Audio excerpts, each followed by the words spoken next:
केन्दुझर जिला चंपुआ बजार मध्य थिबा उठा दुकानी को उच्छेद अभियान आरंभ होईछि। तबे चंपुआ एनएसी तरफरु एही उच्छेद प्रक्रिया आरंभ होइतिबा बेले जबरदखल पई ट्रैफिक समस्या गुरुतर हेउथबारु एहीपरि पदक्षेप ग्रहण करा जाईछि।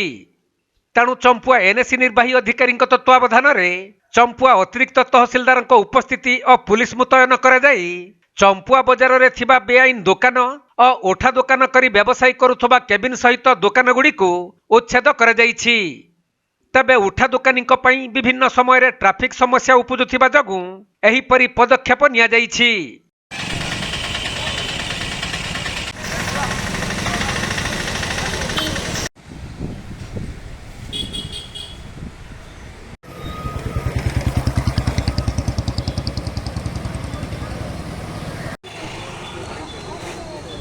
केन्दुझर जिल्लारू दीपेश कुमार बेहेरा रिपोर्ट, कोणार्क लाइव।